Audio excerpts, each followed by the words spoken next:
Admiralty lists of radio signals. Use this when the message is sent received by radio. Example, ship or ship-to-shore radio traffic. It's basically the radio language handbook. It helps you to interpret the information that comes in through radio transmission. Example, ang Admiralty list of radio signal kay usa ka libro o publikasyon nga gamit sa mga marino mga sekretary aron makaila og makontak ang mga istasyon sa radyo sa dagat. Din, ang Admiralty list of radio signals naghatag og listahan sa radio station din na ay frequency call sign ug gigamit para sa emergency safety communication sa dagat. Example, kung doon mo sa Cebu o kinahanglan niyo og tabang o impormasyon, pwede mo matawag sa BHF channel 16 kay mao ni ang standard nga channel para sa safety communication sa dagat. Essential service for ship. This publication includes maritime manual and list of ship and list of coast maritime station. ITU Maritime Publication. Maritime Manual provides updates on maritime radio system and decision made by World Radio Communication Conference. List of ship station includes maritime mobile service. Identify assignment for ship that require global maritime distress and safety system. GMDSS. List of coast station includes special service station. Maritime safety information MSI includes navigational warning and weather forecast. Ship position reporting and routing provides information on ship positioning and routing. National Communication Union ITU publication dahil nagbibigay ito ng isang pamantayang publikasyon sa buong mundo. Sa dagat, maraming barko mula iba't ibang bansa ang sabay-sabay na naglalayag. Kaya napakahalaga ang pare-pareho ang kanilang sistema at pag-ipag-ugnayan dahil dito naiwasan ang kalituhan at naging mas mabilis ang pagpapalitan ng impormasyon lalo na sa oras ng pangangailangan. Ang Maritime Manual ay mahalaga dahil ito ang nagsisilbing gabay ng mga marino sa tamang paggamit ng maritime radio system. Kung walang malinaw na intindihin, maaaring magkaroon ng maling paggamit ng frequency o maling paraan ng komunikasyon.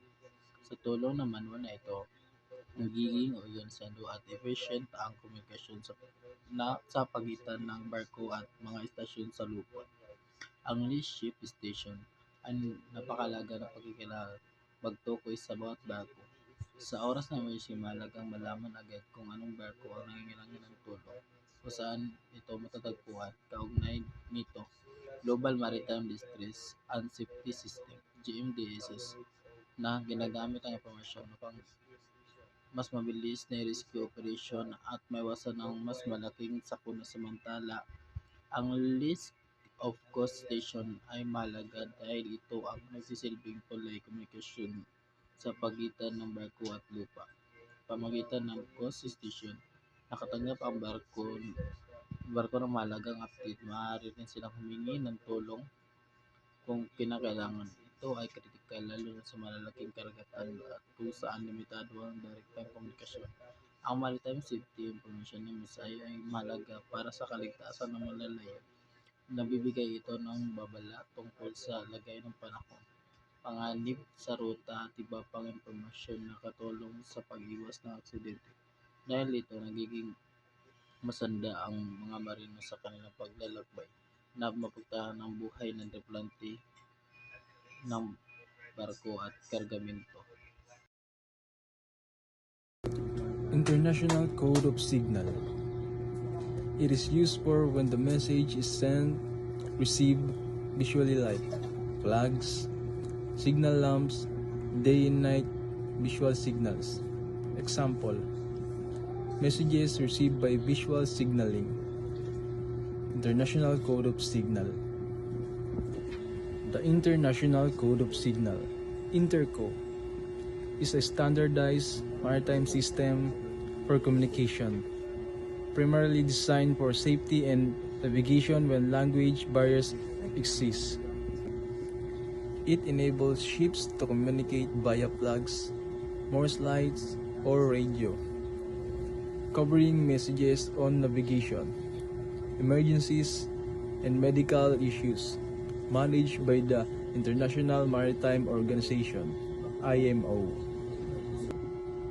In another use of International Code of Signals is for giving warnings or important information to other ships.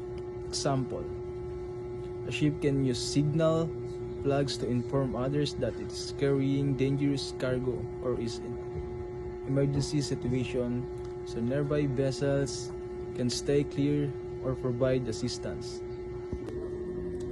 Ang International Code of Signal is gamiton pod if ang mensahe ay ipapadala or tinatanggap sa pamamagitan ng visual na paraan like mga bandila, signal lamps, at iba pang sinyalis sa adlaw or gabi. Isa sa mga layunin nito ang magkaroon ng malinaw at isang sistema ng communication sa mga barko, kahit magkakaiba ang mga wika nito. Halimbawa, mayroong isang barko na nagtaas ng bandila at ng bandila na kanyang ginamit ay nangangahulugang kailangan ko ng tulong. Ito ay mabilis na mauunawaan ng ibang barko kahit hindi sila nagkakaintindihan at iba ang ilang lengguwahe. Ito ang kagamitan ng International Code of Signals.